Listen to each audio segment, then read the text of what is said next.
वैशाली पांचाल। मैं आज आप सबके सामने बायोलॉजी के एक टॉपिक के बारे में डिस्कस करने वाली हूँ। आई होप सो कि आपको ये मेरा वीडियो और मेरा ये डिस्कशन पसंद आएगा। मैं आपको आज बायोलॉजी के एक टॉपिक के बारे में बता रही हूँ, उसका नाम है सेल। हम हमारे सराउंडिंग में बहुत सी चीज़ें देखते हैं, जैसे लिविंग ऑर्गेनिज्म है, नॉन लिविंग ऑर्गेनिज्म है। ये non living organism just example for buildings है। जो ये बड़ी बड़ी बिल्डिंग्स बन रही है, ये बिल्डिंग्स किसके बेस पे बन रही है, यानी कि सबसे इनकी बेसिक यूनिट क्या है? ईंट है। अगर इनमें ईंट, इनका बेस ही स्ट्रॉन्ग नहीं रहेगा तो ये पूरी बिल्डिंग तो स्ट्रॉन्ग भी नहीं रहेगी, पूरी बिल्डिंग बन ही नहीं पाएगी। इसी तरह से जो लिविंग ऑर्गेनिज्म है, जैसे ह्यूमंस है, जैसे हम हैं, हमारे अंदर भी बेसिक यूनिट है। अगर हमारा बेस स्ट्रॉन्ग नहीं रहेगा तो हमारा पूरी बॉडी, हमारी पूरी लाइफ हम सर्वाइव ही नहीं कर पाएंगे। तो हमारी बॉडी, हमारी पूरी लाइफ की बेसिक यूनिट क्या है? बेसिक यूनिट ऑफ लाइफ क्या है? सेल्स है। हम सेल्स को क्या बोलते हैं? फंक्शनल यूनिट बोलते हैं। बोलते हैं नहीं बोलते? फंक्शनल यूनिट क्यों कहा जाता है सेल्स को? क्योंकि हमारी बॉडी के अंदर जितने भी फंक्शंस है, जैसे हम खाना खाना, हमारा सांस लेना, हमारा इधर उधर जाना, हमारा चलना फिरना, एवरीथिंग, जितना भी हम हमारी बॉडी में काम करते हैं वो किसके ऊपर डिपेंड है? हमारी सेल्स के ऊपर। अगर हमारी सेल्स ही नहीं रहेगी, अगर सेल्स ही प्रेजेंट नहीं रहेगी हमारे अंदर, तो हम तो एक नॉन लिविंग ऑर्गेनिज्म की तरह फंक्शन करने लग जाएंगे। हमें कुछ काम ही नहीं होगा, हम कुछ काम ही नहीं कर पाएंगे। अगर हम काम कर रहे हैं, हम लिविंग ऑर्गेनिज्म है, तो हमारे अंदर सबसे बेसिक यूनिट ऑफ लाइफ क्या रहेगी? सेल्स रहेगी। तो हमारे में क्या प्रेजेंट है? सेल्स प्रेजेंट है, जो क्या है? एक फंक्शनल और स्ट्रक्चर यूनिट है। यानी जो सेल्स है उसके फंक्शंस को डिवाइड किया गया अलग अलग, मतलब अलग अलग प्रकार में। जैसे हमारी बॉडी में सांस लेने के लिए रेस्पिरेटरी सिस्टम है, तो ये सिस्टम, जो सिस्टम का जो स्ट्रक्चर है, ये स्ट्रक्चर अगर सबसे उसकी बेसिक यूनिट की बात करें तो क्या है? वो सेल्स है। अगर हमारी बॉडी में सेल्स ही प्रेजेंट नहीं रहेगी तो हम कैसे कुछ कर सकेंगे? हम तो एक निर्जीव वस्तु की तरह, जिसमें कोई जान ही नहीं है, वैसे बन जाएंगे। हमारी बॉडी में क्या प्रेजेंट है? सेल्स प्रेजेंट है।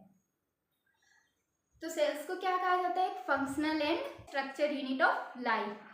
तो हम बात कर रहे हैं कि सेल्स की, तो हमारे दिमाग में एक क्वेश्चन आता है कि एक सेल ही सफिशिएंट है बॉडी का सारा काम करने के लिए?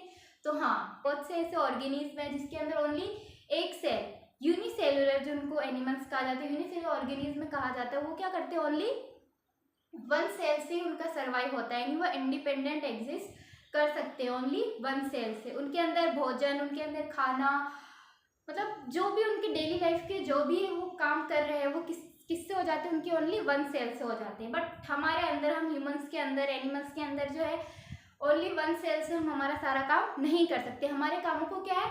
अलग अलग सिस्टम में डिवाइड कर रखा है कि वो सिस्टम उस कार्य को पूरा करता है। तो जैसे एक सेल है, एक सेल्स जो है वो किस में पाई जाती है? यूनिसेलुलर के अंदर। लेकिन हम लोग क्या है? मल्टी सेलुलर है, तो हमारे पास क्या आती है? बहुत सारी सेल्स प्रेजेंट रहती है। ये बहुत सारी सेल्स है, ये बहुत सारी सेल्स का जो एक ग्रुप है, इसको क्या बोला जाता है? बहुत सारी जो सेल्स, इसकी ग्रुप को क्या कहेंगे हम? टिश्यू। तो हमारी बॉडी में जितनी भी सेल्स, इन सेल्स की ग्रुप को हम क्या कहेंगे? टिश्यू। एंड देन टिश्यू के जो एक से ज्यादा टिश्यू मिलकर क्या बनाएंगे? ऑर्गेन बनाएंगे। और ऑर्गेन्स मिलकर क्या बनाएंगे? ऑर्गन सिस्टम बनाएंगे। तो इन सब की जो ये बेसिक यूनिट है वो क्या है? एक सेल। अगर हमारी बॉडी में एक सेल ही प्रेजेंट नहीं रहेगी तो हमारा पूरा ऑर्गन सिस्टम भी नहीं बन सकता। इसलिए सेल्स क्या है? Most important part of our life. तो देन नेक्स्ट है, सेल्स की बात कर रहे हैं तो हमारे सबसे पहले इस सेल्स को किसी ने तो खोजा होगा, किसी ने तो उसके ऊपर स्टडी की होगी। तो हम इसकी हिस्ट्री के बारे में पढ़ते हैं। सबसे पहले किसने हिस्ट्री की थी? रॉबर्ट हुक ने। कब की थी? 1665 में। और इसने किसके ऊपर स्टडी की थी? कॉर्क सेल के ऊपर, जो क्या थी? डेड सेल थी, यानी एक मृत कोशिका थी। जो उसने कॉर्क सेल के ऊपर जो उसने स्टडी की थी वो कैसी सेल थी? Dead sale. And then next आया था एंटन वॉन लीeuwenhoek। एंटन लीeuwenhoek ने कब की थी? 1674 में की थी। इसने किसके ऊपर स्टडी की थी? लिविंग सेल्स के ऊपर। जो हमारी बॉडी के अंदर जो सेल है वो कैसी? लिविंग सेल्स ही है। तो इस सेल्स के ऊपर स्टडी किसने की थी? सबसे पहले एंटनी वॉन लिवॉन हुक ने की थी। इसने क्या देखा था, एक पॉन्ड के अंदर उसने माइक्रोस्कोप से देखा, उसके अंदर उसको दिखा कि वो क्या कर रही है, वो चल फिर रही है, इधर उधर गति कर रही है। अगर कोई गति कर रहा है, कोई मूवमेंट कर रहा है, इसका मतलब वो क्या है, एक लिविंग सेल्स हुई। तो उसने किसके ऊपर स्टडी की थी, लिविंग सेल्स के ऊपर। एंड देन नेक्स्ट आता है रॉबर्ट ब्राउन। रॉबर्ट ब्राउन के बारे में आप सब जानते हैं। रॉबर्ट ब्राउन ने किसकी खोज की थी, न्यूक्लियस की। न्यूक्लियस तो क्या है, आप सबको पता ही होगा, सेल्स के अंदर जो सेंटर में जो पार्ट पाया जाता है उससे क्या बोलते हैं, न्यूक्लियस कहते हैं। क्या कहते हैं, न्यूक्लियस। इसने किसने की थी इसकी खोज, रॉबर्ट ब्राउन ने। तो इन सब ने खोज तो कर ली, लेकिन सबसे पहले दिमाग में ये आता है कि सेल्स आई कहाँ से थी। तो इसका एग्जाम्पल है हमारे जो एनवायरनमेंट है, हमारे आसपास का सराउंडिंग में सेल्स पहले से ही प्रेजेंट थी। जिस सेल्स रहती है वो पुरानी सेल्स से बनी जाती है, यानी पुराने समय में जो सेल्स थी उसी में डेवलपमेंट होकर एक नई सेल का निर्माण होता है। जैसे एग्जाम्पल, हमारा निर्माण कैसे हुआ था, तो स्पर्म और ओवम के मिलने से होता है। एक स्पर्म मिलता है, एक ओवम मिलता है, इन दोनों के मिलने से क्या बनता है, जायगोट का निर्माण होता है। जो जायगोट है, इस जायगोट से हमारी पूरी बॉडी का निर्माण होता है। ये जो सिंगल सेल्स थी, इन्हीं से मिलकर हमारी पूरी बॉडी का निर्माण हुआ है। यानी सेल्स क्या रहती है, पहले से प्रेजेंट रहती है। उस प्रेजेंट सेल के डेवलपमेंट से ही पूरी बॉडी का निर्माण होता है और नई नई सेल्स का भी निर्माण होता है। मॉडर्न थ्योरी के बारे में पढ़ते हैं। तो मॉडर्न थ्योरी क्या थी, स्लीडन और स्वान ने दी थी। स्लीडन ने क्या कहा था, स्लीडन ने किसके ऊपर एक्सपेरिमेंट किया था, प्लांट सेल के ऊपर। ये क्या थे, एक बॉटनिस्ट थे। और स्वान क्या थे, एक जूलॉजिस्ट थे।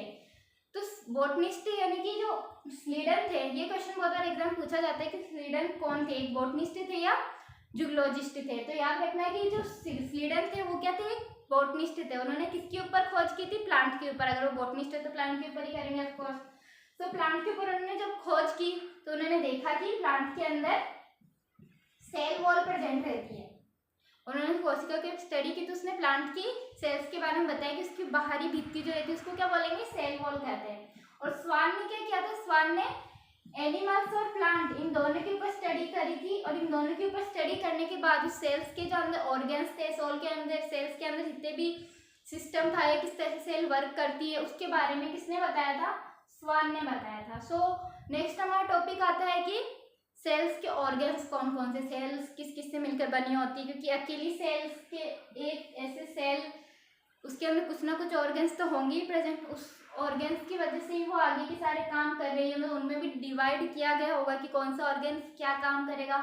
तो हम इन ऑर्गन्स के बारे में नेक्स्ट वीडियो में स्टडी करेंगे। तो आई होप कि आपको ये मेरा वीडियो पसंद आया होगा। अब मिलते हैं हमारी नेक्स्ट क्लास में। ओके।